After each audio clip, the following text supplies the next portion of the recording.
Vaccine के एक निर्माता ने कहा है कि वो राज्य सरकारों को 400 रुपये में देंगे, दूसरे निर्माता ने कहा है कि वो राज्य सरकारों को 600 रुपये में देंगे और केंद्र सरकार को दोनों 150 रुपये में देंगे। मेरी उम्मीद है कि इसको एक ही प्राइस होना चाहिए।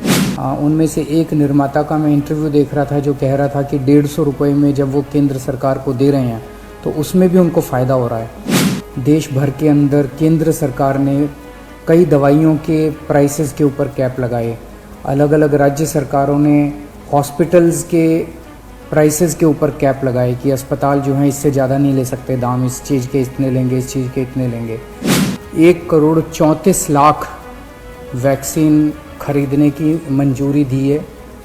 हम कोशिश करेंगे कि ये जल्द से जल्द वैक्सीन खरीदी जाए और लोगों को लगाई जाए।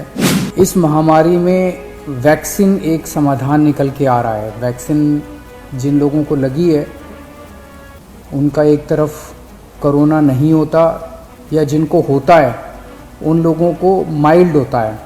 इंग्लैंड में, यूनाइटेड किंगडम में अभी कुछ महीने पहले तक कोरोना का इतनी ही ज़बरदस्त कहर था जैसे भारत के अंदर है, और वहाँ उन्होंने वैक्सीन बहुत बड़े स्तर के ऊपर अपने लोगों को लगाई।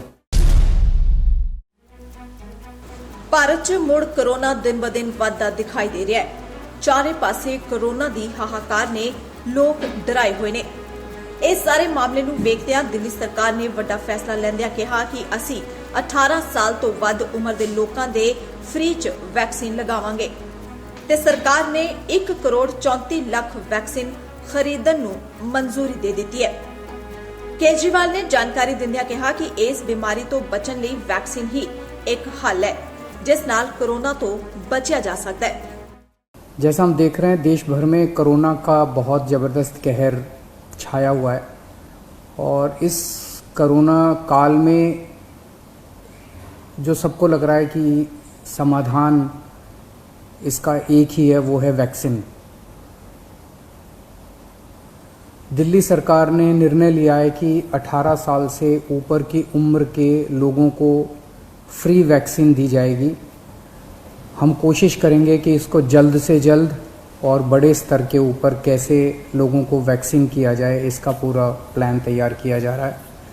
आज सुबह हम लोगों ने दिल्ली में 1,34,00,000 वैक्सीन खरीदने की मंजूरी दी है।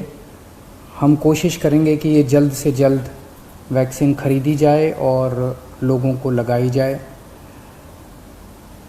इस महामारी में वैक्सीन एक समाधान निकल के आ रहा है। वैक्सीन जिन लोगों को लगी है उनका एक तरफ कोरोना नहीं होता, या जिनको होता है उन लोगों को माइल्ड होता है।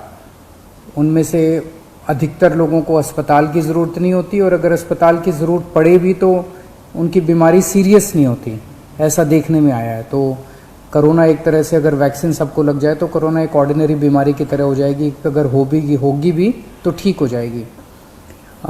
इंग्लैंड में, यूनाइटेड किंगडम में अभी कुछ महीने पहले तक कोरोना का इतनी ही ज़बरदस्त कहर था जैसे भारत के अंदर है, और वहाँ उन्होंने वैक्सीन बहुत बड़े स्तर के ऊपर अपने लोगों को लगाई।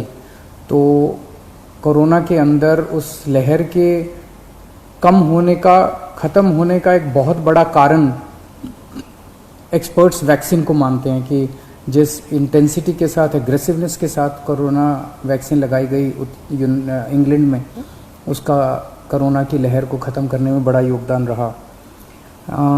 वैक्सीन के एक निर्माता ने कहा है कि वो राज्य सरकारों को 400 रुपये में देंगे, दूसरे निर्माता ने कहा है कि वो राज्य सरकारों को 600 रुपये में देंगे और केंद्र सरकार को दोनों 150 रुपये में देंगे। मेरी उम्मीद है कि इसको एक ही प्राइस होना चाहिए, अलग अलग प्राइस नहीं होने चाहिए। उनमें से एक निर्माता का मैं इंटरव्यू देख रहा था जो कह रहा था कि 150 रुपये में जब वो केंद्र सरकार को दे रहे हैं तो उसमें भी उनको फ़ायदा हो रहा है। तो अगर 150 रुपये में भी उनको फ़ायदा है, उसमें नुकसान नहीं है, तो 400 रुपये में और 600 रुपये में तो बहुत ज़्यादा फ़ायदा है। ये समय ऐसा है जो कि इंसानियत को मदद करने का समय है। ये समय ऐसा है जो प्रॉफिट कमाने का समय नहीं है। देश भर के अंदर केंद्र सरकार ने कई दवाइयों के प्राइसेस के ऊपर कैप लगाए।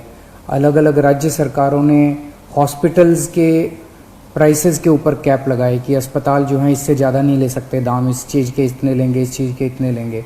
ऐसे समय में जब सारा देश मिलके कोरोना की लड़ाई लड़ रहा है, मैं समझता हूँ एक तरफ मैं वैक्सीन मैन्युफैक्चरर से अपील करता हूँ कि एक तरफ वो खुद भी इस प्राइस को खुद ब खुद 150 रुपये पे ले आएंगे। पूरी ज़िंदगी पड़ी है प्रॉफिट कमाने के लिए। ये टाइम कोरोना जब महामारी इतने बड़े स्तर पे फैली हुई है, लोगों से ये प्रॉफिट कमाने का टाइम नहीं है। मैं केंद्र सरकार से भी अपील करता हूँ कि अगर ज़रूरत पड़े तो इसकी भी कैपिंग की जाए और इस प्राइस को कम किया जाए। एक बात कि 18 साल से ऊपर की उम्र पे अभी लगाया जा रहा है, लेकिन इस महामारी के दौरान हमने देखा कि हमारे 18 साल से कम उम्र के जवान और बच्चे भी इसमें बहुत ज़्यादा संक्रमित हो रहे हैं। उनमें से कुछ लोगों की मौत भी हुई है। तो उनके लिए भी अब हमें सोचने का टाइम आ गया है कि अगर यही वैक्सीन्स उनको भी लगाई जा सकती हैं, उनके लिए भी सेफ़ और इफ़ेक्टिव हैं, तो यही वैक्सीन लगाई जाएं। और अगर ये वैक्सीन्स उनको नहीं लगाई जा सकती, दूसरी वैक्सीन्स की ज़रूरत है, तो मैं उम्मीद करता हूं कि जल्द दूसरी वैक्सीन्स भी ईजाद होंगी जो बच्चों को भी लगाई जा सकें, उनको भी सेफ़ हो और इफ़ेक्टिव हो। दिल्ली में ऑक्सीजन बेड्स बढ़ाने का इस टाइम बहुत बड़े स्तर पे हम लोग काम कर रहे हैं।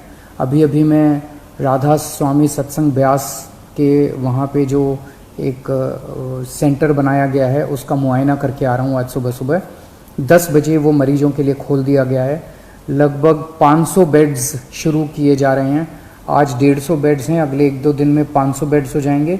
उसके 2-4 दिन के अंदर इसको 2000 बेड्स तक और फिर 5000 बेड्स तक ले जाया जाएगा। इसके साथ साथ वहीं पे 200 बेड्स का आईसीयू भी तैयार कर रहे हैं राधा स्वामी सत्संग में। और तो मैं उम्मीद इसी तरह से पूरे दिल्ली के अंदर कई जगह फैसिलिटीज़ क्रिएट की जा रही हैं ऑक्सीजन बेड्स की।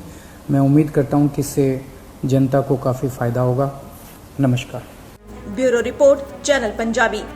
साडा हर एक प्रोग्राम देखण ते साडे नाल जुड़न लई सबसक्राइब करो चैनल पंजाबी ते नोटिफिकेशन लई बेल आइकन वाले बटन ते क्लिक करो।